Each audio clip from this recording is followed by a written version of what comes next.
and I am a certified life coach, a certified relationship systems coach. I've been working with parents and teens for the last 15 years to help them end the painful disconnection, emotional blow-ups, and stressful silences to build relationships on trust and respect that are more connected. I am also a trauma survivor. I grew up in a very abusive and abusive home, emotionally abusive more than anything, but also some physical. And I'm going to talk today about my story, the steps I took to release and work through this trauma to heal myself, to redefine healthy relationship and parenting so that I could break the cycle in my family. And if that sounds like you, I want to welcome you here. I most importantly want you to know that you are not alone, that this is a judgment-free space. I have no judgment at all. I have no judgment, and I'm not here to hate on anybody. This is hard. This is hard. So whether you're commenting or you're just listening tenderly, gingerly, 1 foot in the pool, dipping the toe, you're welcome here. This is a safe place. If you're watching here on Instagram, please give me a follow. If you're watching on YouTube, hit the subscribe. I promise there's always more of this. I'm here every single Thursday at 11 a.m. Pacific time talking about all things to do with parenting. All right. Thank you so much. Thanks, everybody. Thanks for being here. Okay, so let's dive in. The first thing that I want to do is I want to start to define, because I think that there's a lot of really sexy terms that are thrown out there in internet social media land, and they don't serve us when we throw them around and don't have an actual definition or scientific basis for these things. So I'm going to, as I said, share my personal journey, but I do believe in backing what I'm talking about in science, not just opinion, experience and science. That's where I try and meet the two, okay? So here's the definition of trauma. Trauma is a deeply distressing or disturbing experience, okay? A deeply distressing or disturbing experience. That is the definition of trauma. Now, if you have an experience that is still bothering you, unsettling you in some way, that's trauma. It's not up for anyone else to decide. It's not up for anyone else to decide, because here is an irony about trauma. Trauma is a perception, an experience in the brain. So you and I may have had exactly the same parents, been through exactly the same things.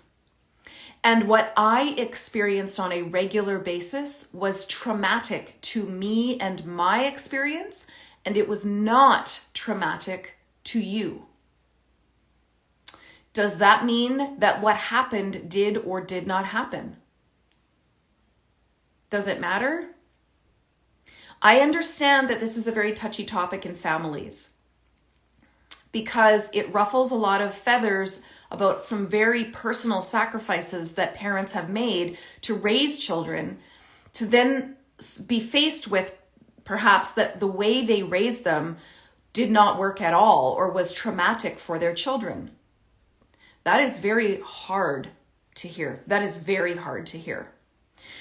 It doesn't mean that we need to agree. So I just want to validate you right now that if you feel as though you had a traumatic experience, it's true for you, that I believe you, that it is real for you, and no one else needs to validate or agree that with you for it to have happened, if that was your experience of it, okay? So trauma is like any other experience. It is a perception in the brain. Okay, now I'm going to use an extreme example here for 1 second. Okay, I might say that I was sexually assaulted in a particular example. Somebody, touched my body in ways I didn't want them to. I said no, they kept doing it, and I might call that assault. Another person may have exactly the same experience and say that person was just a jerk. like male or female, that person was just a total jerk and whatever, but they might not deem it as traumatic. So that's just an example of how I want you to be very careful judging yourself or others' opinions of your traumatic experience. Okay? All right. Here are some of the long-term reactions to trauma. So this would be some way that you could start to have a look at, perhaps, if trauma is showing up in your life, in your parenting, and you may not have been aware of it before. The long-term reactions include unpredictable emotions. I'm going to talk about that today. I've posted a lot of videos about this on TikTok lately. How I would flip into a rage, uncontrollable rage, where I wanted to harm my children because I was not feeling in control.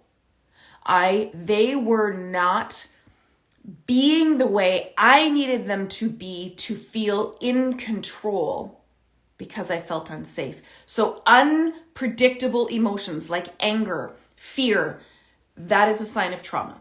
Flashbacks. I also have flashbacks. Kind of the downside of a photographic memory growing up in an abusive home, traumatic home, yes. Strained relationships. I was a relationship train wreck as a young adult. Relationship train wreck. Because I had such an effed up definition of relationships and what I wanted them to be based on what they were. And it was a quagmire of just messiness. It was awful. Physical symptoms like nausea, migraines, headaches, and autoimmune disorders, just to name a few. I am not saying all of your physical symptoms are because of trauma. I am simply saying there is a significant amount of science that is proving that long-term, unexplainable physical ailments can be sourced back to unidentified trauma. That's all I'm saying. Okay, now there are three sorry, I keep touching my camera there. Don't mean to give you vertigo.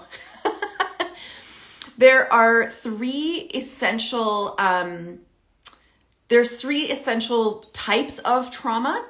So there's number one is acute. Acute trauma is one event, one single event that was, again, deeply distressing and disturbing, emotional or physical, okay?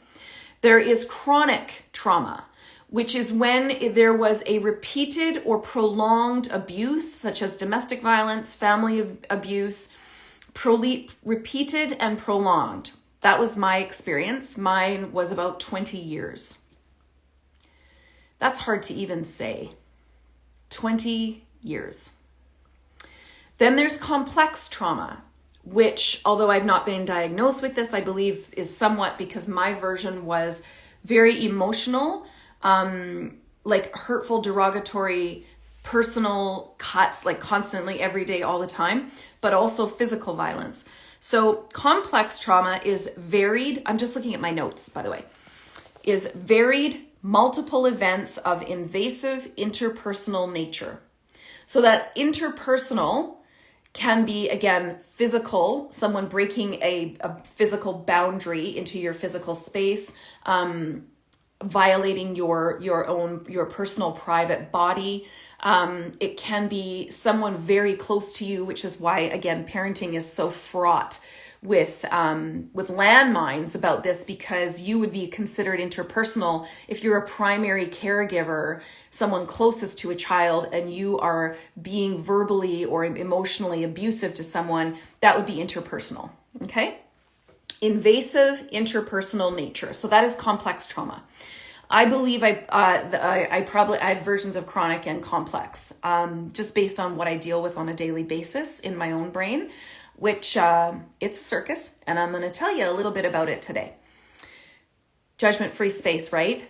Can you give me a yeah? Because I'm feeling just a little bit nervous and emotional to talk about this, and I want to thank you all for being here and just let you know I'm nervous. Okay. So the other thing that I want to let you know about is that brain scans, SPECT brain scans. So brain scans, SPECT brain scans, it's not, thank you. I really need that. Thanks.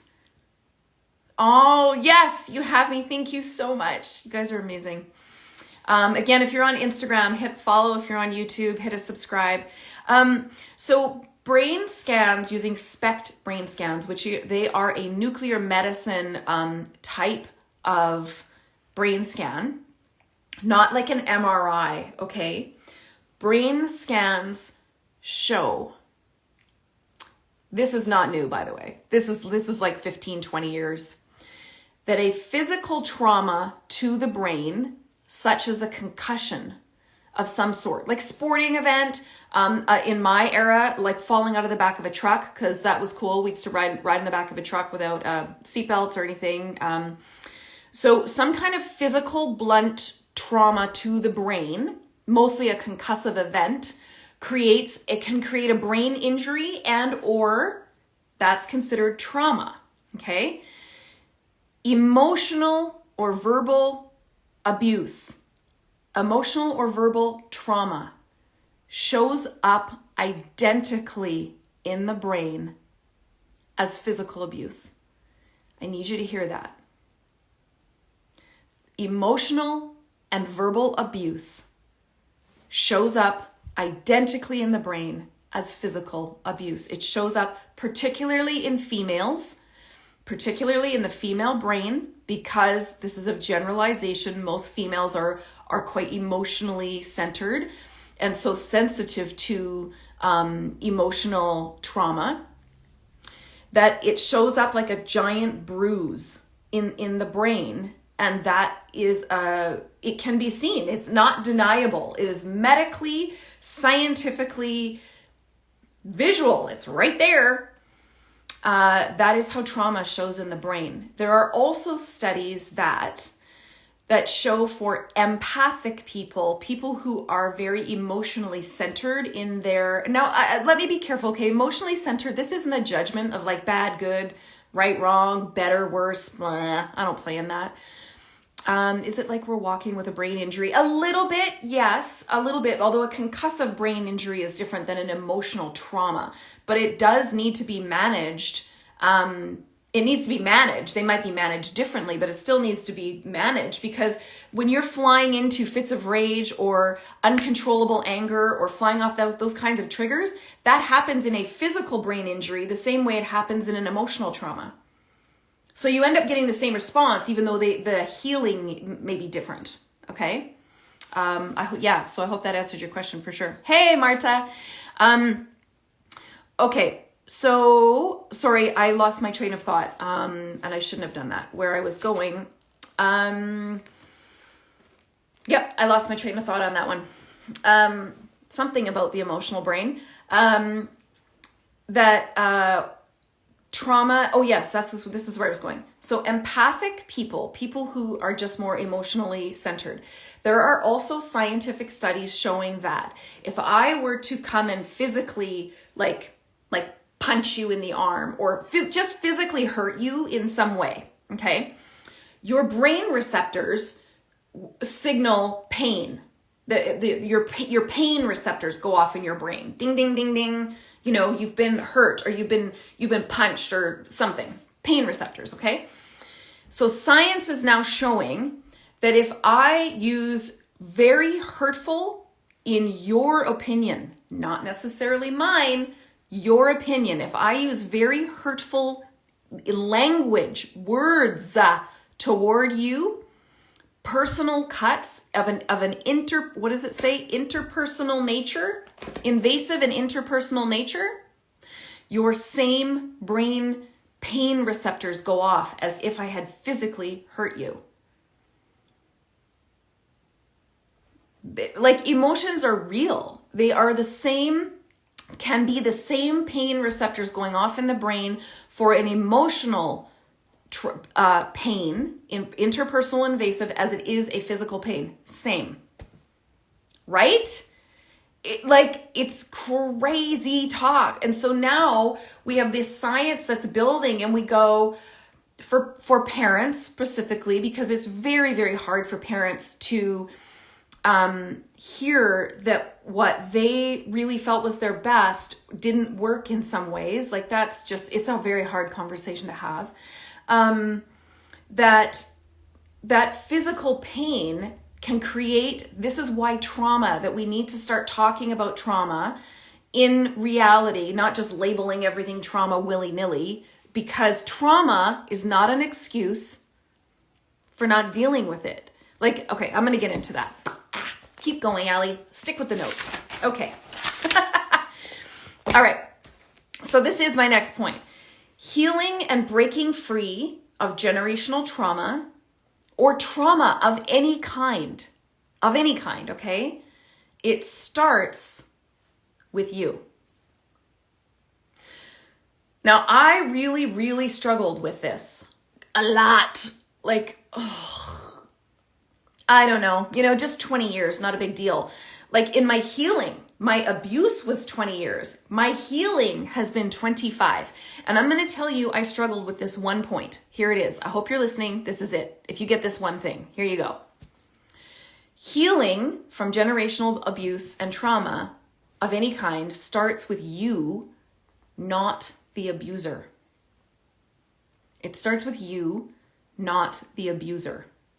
And I understand that can be extremely difficult because I did it as well. I literally lived in seething rage, anger toward my parents for their abuse or treatment of me, because I wanted them to change so I could heal. I thought I needed them to take ownership and admit what they did so that I could start healing. I honor and love if that is where you are at right now.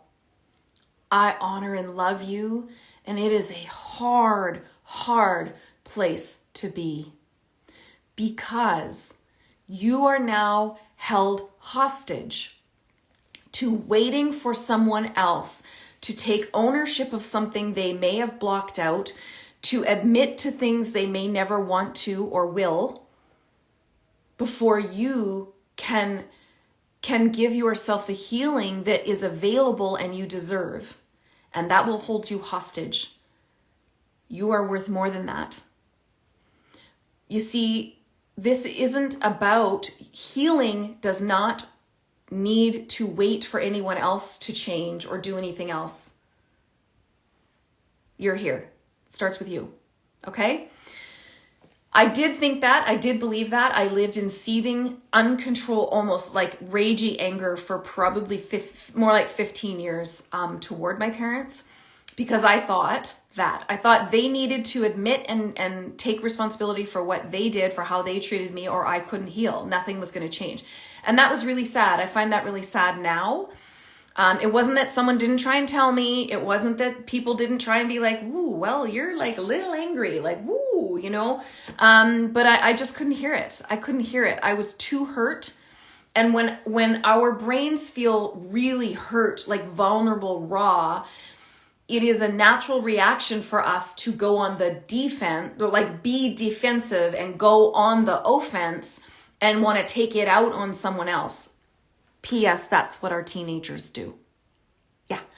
It's just because we don't have the emotional intelligence and courage yet. I didn't have the courage yet to say, okay, whose pain is this?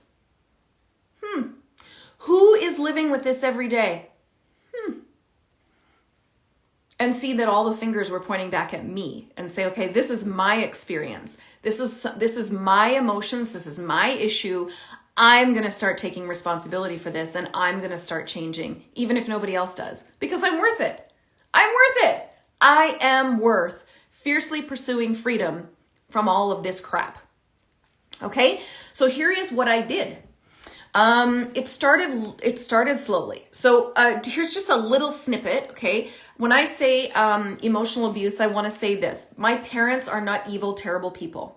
I have finally done the work. I forgive them.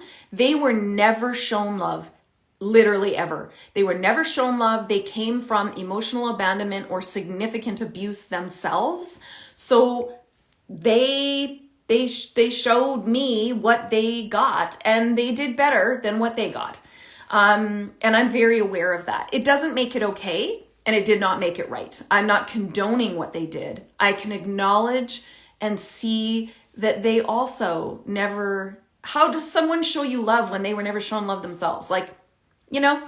So, the abuse that it was constant derogatory every day. Things like you're fat, you're stupid, you're a failure, you're a disappointment, lots of emotional manipulation, derogatory personal cuts, like, oh, you shouldn't wear that, your legs are too big. When I wore a skirt, or, suck your stomach in, you look fat, like just all of these things, okay? So I don't want to get into the details of that. It's kind of irrelevant, but it was on the daily, every single day.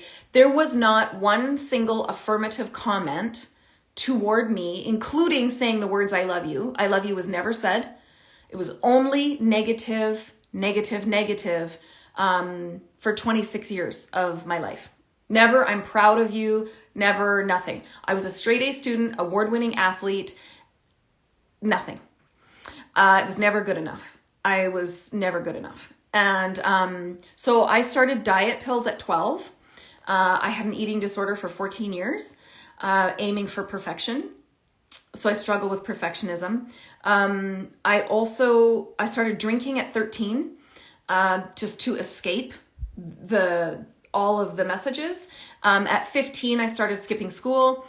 And thank you, Desiree. Thank you for your kind words. At 15, I started skipping school, and at 16, all the wheels fell off. I started failing out of school. I went from a straight A student to Fs and failing out, and at 17, I attempted suicide. And that was when I realized I never wanted to feel this way again, and I started to do whatever it took to turn my life around. So one of the things that I did was I started looking at, in my grade 12 year, what worked for me? What did I know worked? So what I knew worked was lists. I was a list person. But I used to try and keep all my lists in my head because I have a photographic memory. Yes, it's been proven, like tested. And that built stress. So I'm like, okay, I'm going to start using a notebook and I'm going to write everything down. So I did. I didn't have to remember as much. I wasn't as stressed. I wrote down all my homework that I had. I wrote down all of my test grades so I could see how I was doing. Now, this was a form of control, but I didn't know that at the time. That's not the point. The point is that into grade 12, I finished with the highest academic and athletic student and won the top award in my high school. And the trophies are still in my high school trophy case. So that's kind of funny. Okay, for those of you watching this after, someone just put in the comments that I'm a survivor and warrior. Thank you, Maya. That is a very kind comment. Thank you. So, that was the beginning of my journey. Now, when I went away to university, that's when I noticed that there was trauma. Because you may not notice trauma when you're living in an environment where the messages in your brain fit, okay? So all those messages that were coming at me every day, I knew they were wrong, but they were normal for that environment. Then I went away to university and they were all playing in my head like crazy and it didn't fit the environment anymore. Like I was in a dorm and I'm like, why is all this yelling going on in my head? So I walked myself into therapy and well, it all started from there. So here are some of the things that I did because I really want to tell you about this from a parenting perspective. I decided I didn't want to be angry anymore. Yeah, when I was like 24. At 24 years old, I decided, like I was full of anger, you guys. I was a really positive, outgoing person, but I was also really full of anger. And I didn't want to feel that way anymore. So I didn't know what else to do. So I sat down, that was the early days of a computer. I sat down at my computer and I gave myself 7 days. 7 days. And I typed out a letter to my parents, fully unedited. I mean, let it fly on the keyboard, like totally unedited. Don't try and be nice. No sentence structure, no grammar. I just let it fly. So for 7 days, I stayed like no extra. I'd go to work and I would come home and get dinner and I would stay in my room. And I would be like, no, you're going to write this out. It's tired of it living in here. Write it out. And this was actually the beginning of the healing from my eating disorder, was getting out all that anger and so for 7 days, I typed. It was pages and pages long. Okay. After 7 days, I happened to be going on a vacation with my sister, and I went on vacation, and it was the most bizarre thing I've ever had in my lifetime. My brain was empty. Like the Lego movie, Emmett, empty. There was nothing in there. There was no racing thoughts. There was no toxic tapes playing. There was nothing. And I'm like, all of this just from writing a letter? Man, I can do this. So that was the beginning of my journey. What I did was continue through therapy. I did a decade of personal development, one course every single month for 10 years. I was either taking it, assisting it, or learning to lead it. And in that time, here's what I want to get to. I needed to learn to love myself, because that was never something I was taught, or that I was even lovable. I was most definitely not lovable. So I took 10 years.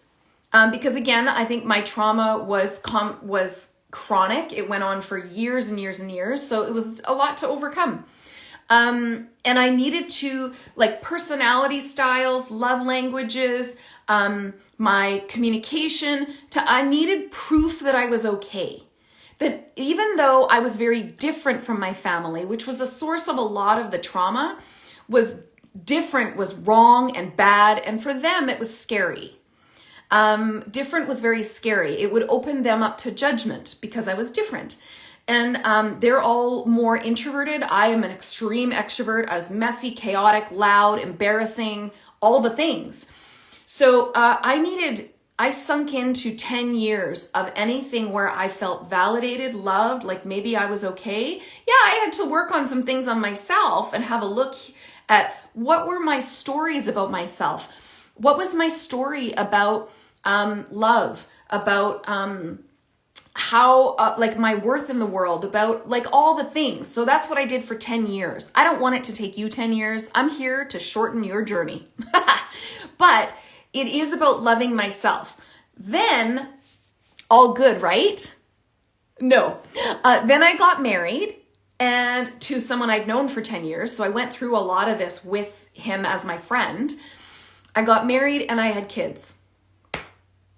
And then the wheels fell off. I became that parent I didn't want to be. I was snapping and I was yelling. Like, I knew I definitely wanted to be kind and compassionate and gentle and loving for my kids. And I was, like, a really good part of the time. I was, okay? I was kind, and I told them I loved them all the time, and I hugged them all the time, and I told them lots of really good things. But I still had this part of me that needed control to feel safe, that would have emotional, what is it called? Unpredictable emotional outbursts, that when I was working on myself, those didn't come up because I was just working with me. Now I'm married and I had kids, and now I'm in relationship. So healing me is the first part of redefining and creating healthy relationship. That's me with someone else. There's two parts to this, okay? In order to do that, I needed to redefine. So what was my need for control? And for me, my need for control was fear, because if I wasn't in control and perfect, then that's when I would get abused. And so the craziest part was when my kids weren't behaving in a controlled manner, I felt triggered and afraid because uncontrolled behavior meant punishment for me. I wasn't allowed to act out, like ever. Like acting out meant pain or punishment immediately. So my kids were acting out, which is normal. But I was equating their acting out to me getting punished. So I would flip, I would snap, because that my trauma was still re-triggering, okay? So I had to look at what was my definition. The bottom line of this whole thing, you guys, was redefining what respect means, feels like, and looks like. Respect with myself, respect with others. I can boil this whole thing down to one word: respect. I thought respect was fear, compliance, and control. That's what I thought respect was. That's how I was raised. So I thought my kids were disrespecting me when really had nothing to do with me. They were being kids. They were communicating through their behavior because that's the only way they knew how to do it. They weren't disrespecting me. They were communicating with me, and it was messy, and that was okay. So I needed to know, from a trauma perspective, I needed to know that when things got chaotic, and I still do that, I deal with this every single day, that I am safe. I am safe even when things feel chaotic. Now this is years, up to the last 5 years ago, when things felt out of control and chaotic, I literally thought, my brain, this is the flashbacks part of complex trauma, I literally thought my mom was going to pop out from around the corner and beat me. Like literally till 5 years ago, 6 years ago. That's how controlled the environment was I grew up in, how perfect it needed to be because of their trauma, because of their abuse too, okay? They're not evil, they're not bad. I needed to learn that I was okay when things weren't perfect. And that meant when I wasn't a perfect parent, when my kids were not being perfect, I was not at risk of pain or punishment. I was safe. So I needed to do that healing. That was the first part of why I was having unpredictable emotional reactions. Okay? I was coming from fear. I thought, it is a circle. It is a circle. I thought that when my kids were acting out, they were disrespecting me. And again, I had to relook at that. I had to look at what is normal behavior, because I didn't know what normal behavior was, because I wasn't allowed to do it. My husband used to literally come up and put his hand on my shoulder and just say, take a breath and walk away. I had 2 boys. I had 2 boys. Now, they were actually really mellow boys for boys. They weren't breakers. They weren't climbers. They weren't like hyper wrestlers. They were amazing kids. But when they were playing, that was out of control for me. And I would start to be triggered. And my husband would have to come up to me and put his hand on my shoulder and say, it's okay. They're just playing. They're just playing. Take a breath, turn around and walk away. So redefining what was normal childhood behavior, I had to do that. I also, again, I had to look at how much I was taking personally. I took everything personally because I thought I was responsible for all of it, because I was raised in a way where I was responsible for my parents' feelings. I was personally responsible for my parents' feelings. Okay, if I acted out, they got angry, that was my fault. If I wasn't perfect, they were embarrassed, that was my fault. My behavior was responsible for their feelings. That is toxic, 100% toxic. I thought my kids' behavior, I thought they were responsible for my feelings. So I was attempting to control them so I could feel the way I wanted to feel, and I would discipline them because they weren't behaving in a way for me to feel the way I wanted to feel. Like, do you get that? My kids weren't responsible for my feelings. I am responsible for my feelings. So I needed to separate. I needed to cut that, break it, stop it. Because that's not respect. That's coercion and manipulation. That's toxic. So I separated out. My kids' behavior is not a reflection of my value, my worth. My kids' behavior, it doesn't mean I'm a good parent or a bad parent. It means we're all human and it's messy. That level of security, which came from consistently working on myself, personal growth, as well as redefining healthy relationship from a parenting perspective, was how I managed to break those apart. So my kids could be having a really crappy day and acting out like all kinds of sick sideways. And I was still okay. I was safe. I wasn't going to get punished. They weren't bad kids. And I wasn't a failure as a parent. Okay. So I needed to do all of that to get to where I could regulate. So I had to learn to emotionally regulate myself and release all the ties that I was responsible for anybody. Someone was responsible for me.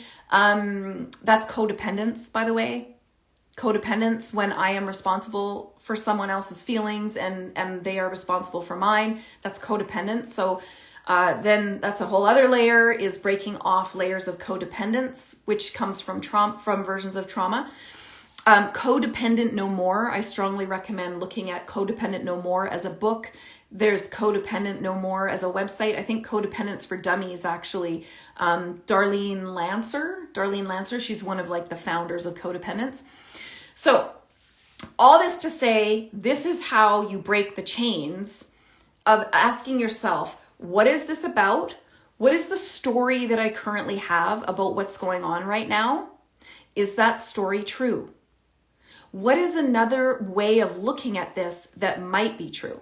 I had to learn, again, emotional regulation, which I use emotional freedom technique. I talk about tapping all the time. If you're interested in emotional freedom technique as a way, it is scientifically crazy, positive, impactful. The studies on EFT, emotional freedom technique, to healing trauma and PTSD, let alone anxiety, all of those things. Fascinating. If you are interested, look up The Tapping Solution. They have an app. It's free and it's paid. They're on YouTube.